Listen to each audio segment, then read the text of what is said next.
사람들은 신분을 보고 사람을 판단하는데 매우 잘못된 것입니다.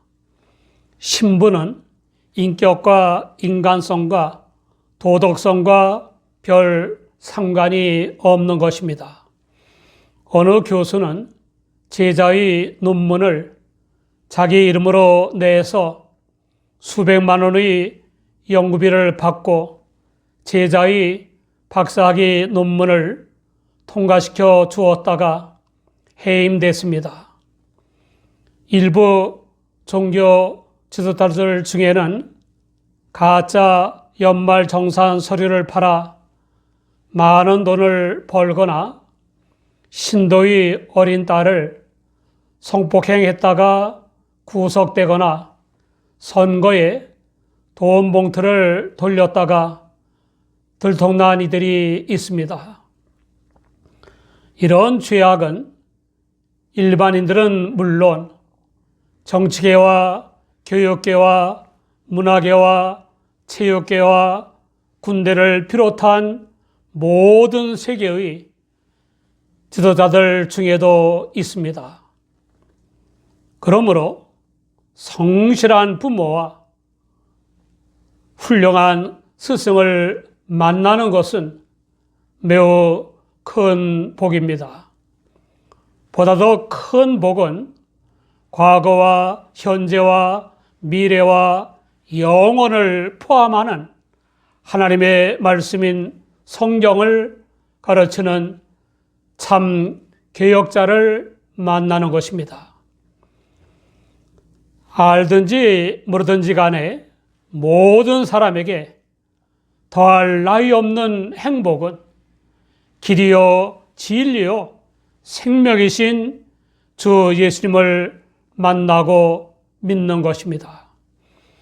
누구든지 하나님의 은혜로 성령을 좇아 주 예수님을 믿으면 지옥으로 끄는 죄의 사함과 거듭남과 자유와 평화와 성결한 삶과 영생의 구원을 얻을 수 있습니다.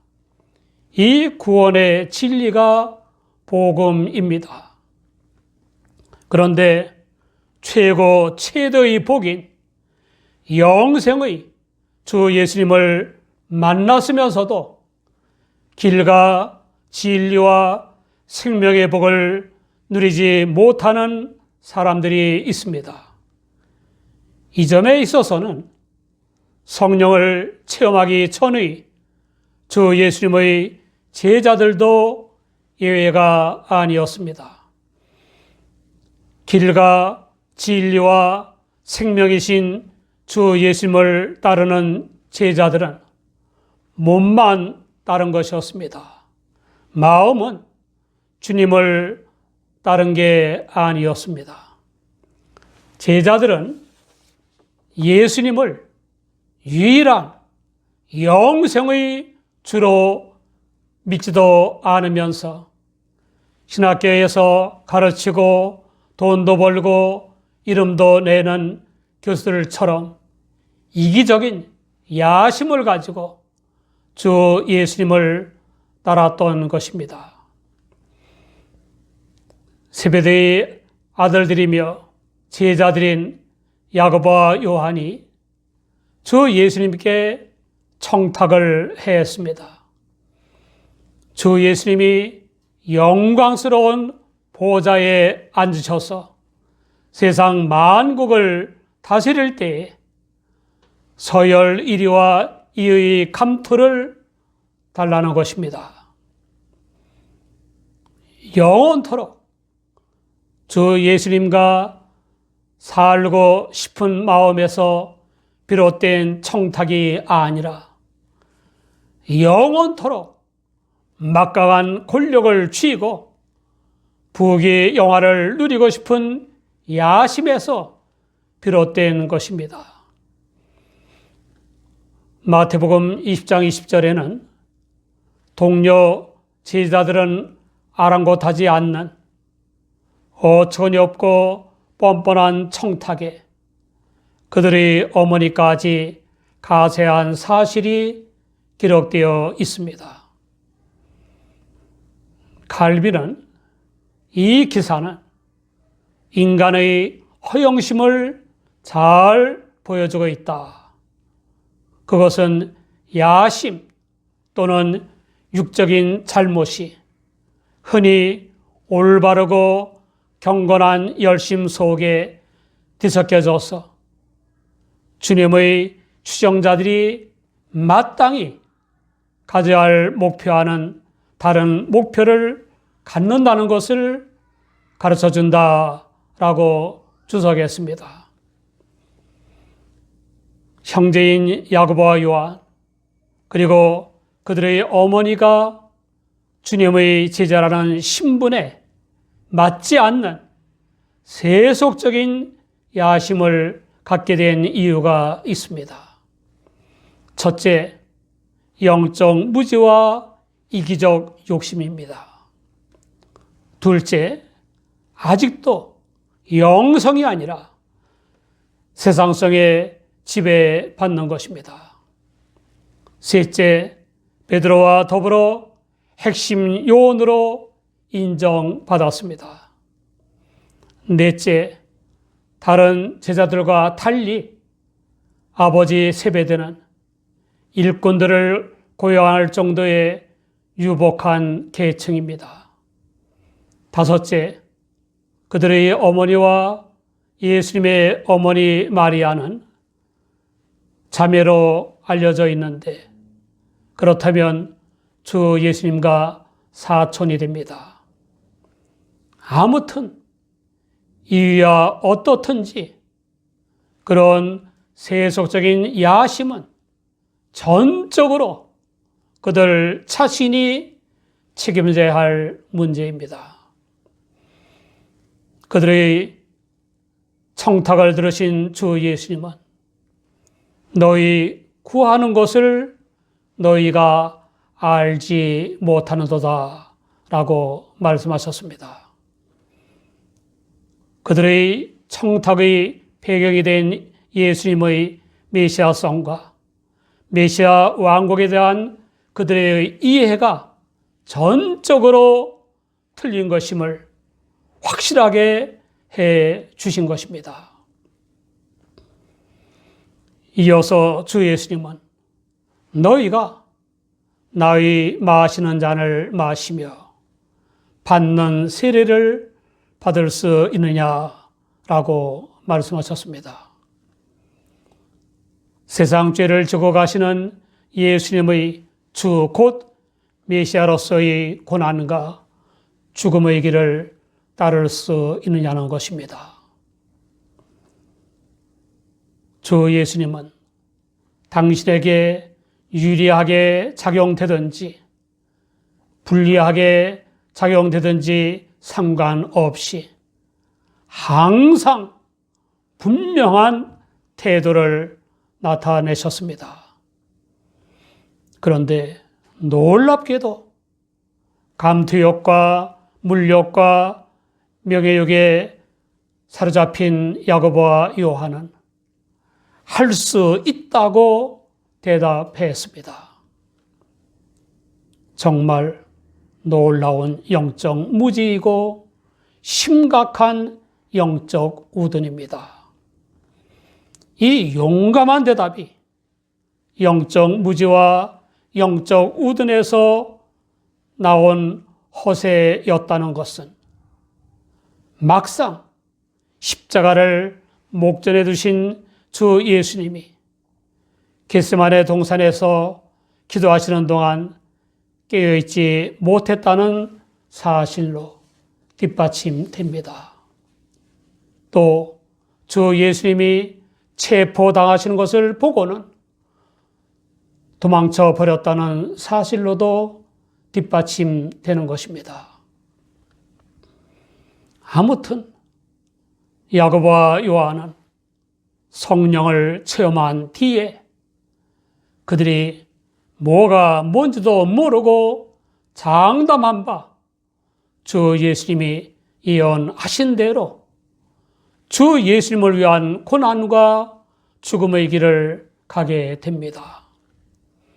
그렇다고 해서 주 예수님의 나라에서 주 예수님의 좌우편에 앉는 것은 아닙니다. 그 영예로운 자리는 주 예수님이 주시는 것이 아니라 하나님께서 예비한 사람들에게 돌아가는 것입니다.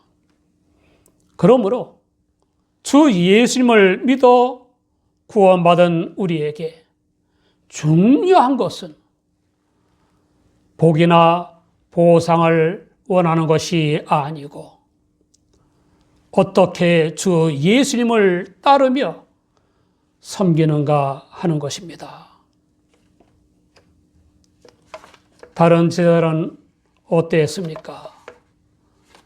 나머지 10 제자들도 야고보와 요한에 대해 분노한 것을 보면 그들의 야심 역시 야고보와 요한의 야심과 다를 바가 없었습니다. 사람들은 남을 비난할 때 오히려 자기의 추악한 속내를 드러내는 경우가 많이 있습니다.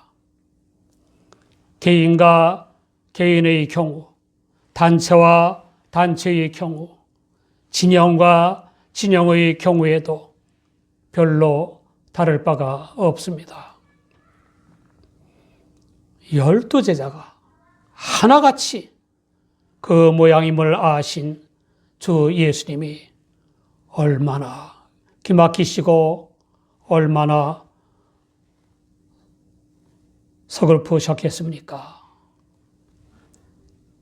주 예수님의 대속으로 구원받은 우리는 모든 일, 특히 교회 일에 주 예수님을 기쁘시게 해야 합니다. 제자들의 영적 무지와 영적 몰지각과 신분 망각 때문에 몹시 서글프셨을 텐데도 오히려 주 예수님은 제자의 길을 가르칠 기회로 삼으셨습니다. 제자들의 야심이 하나님의 뜻과는 거리가 멀었기 때문입니다. 주 예수님은 제자들에게 권력자들이 섬김을 받아야 하는 국민들 위에 군림하면서 권력 남용과 권력 악용을 하거나 악법을 만드는 죄와 별다를 바가 없다는 것을 일깨워 주셨습니다. 그 다음에 제자의 길에 대해 크고자 하는 자는 섬기는 자가 되고 으뜸이 되고자 하는 자는 모든 사람의 종이 되어야 한다고 가르치셨습니다. 하나님의 사랑의 통치를 따르는 믿음의 세계에서는 인간의 평가가 전도되는 것입니다.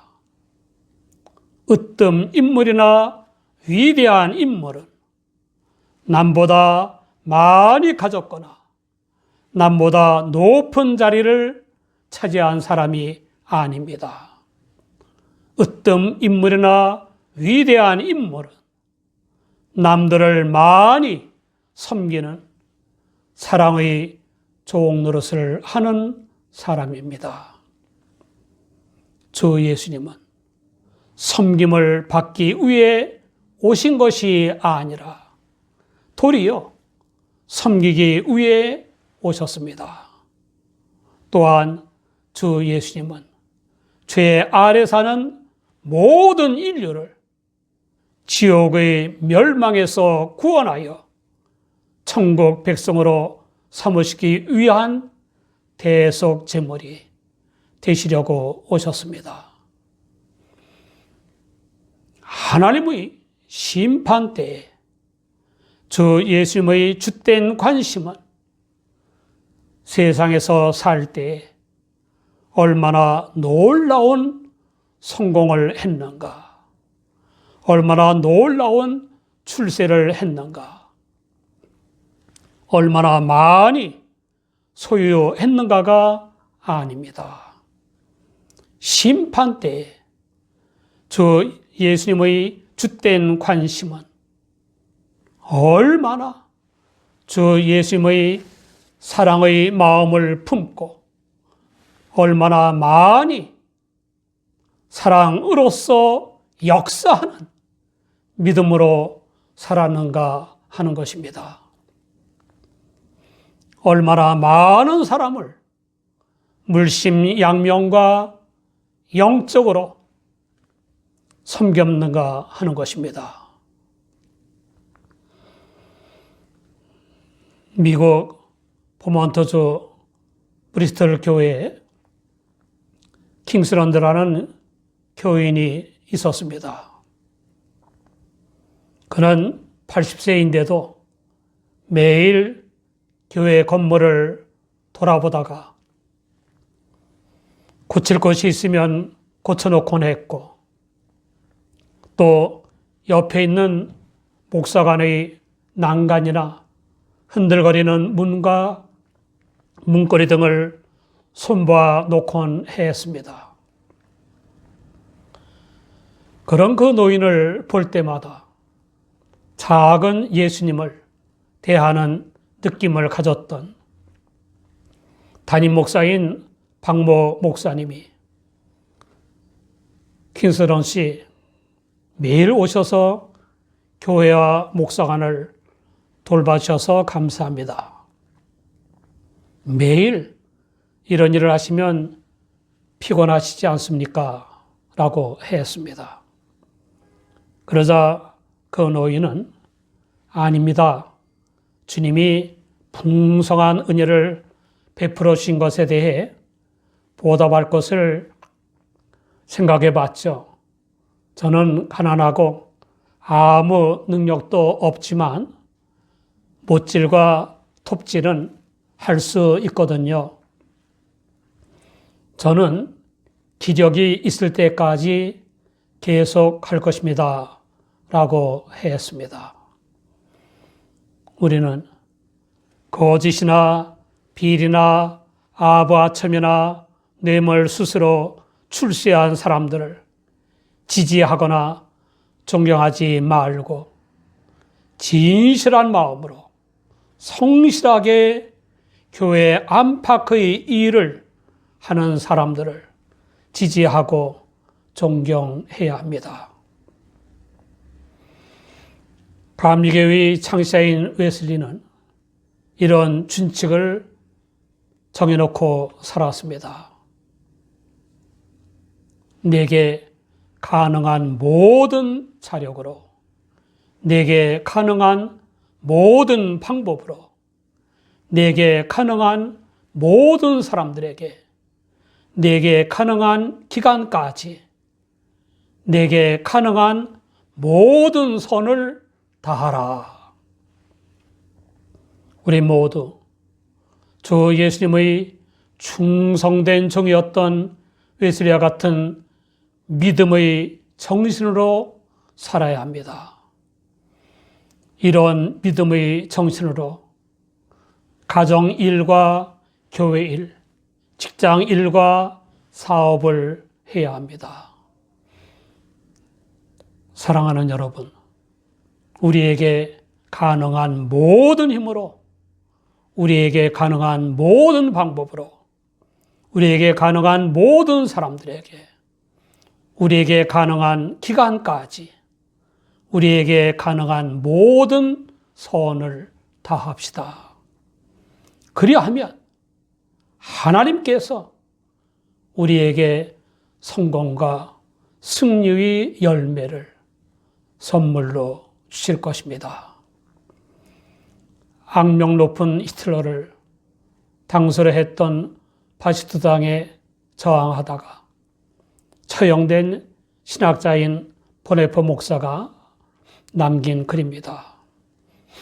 성경 말씀은 언제나 당신의 가슴에 울려 있어야 하고 당신의 생활 속에 날마다 살아 움직여야 합니다.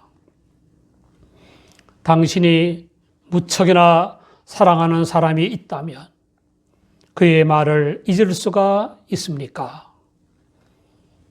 사랑하는 사람의 말은 따지고 분석해서 받아들이지 않습니다. 그와 같이 당신도 주님을 사랑한다면 그의 말씀을 일상생활 속에 받아들이십시오.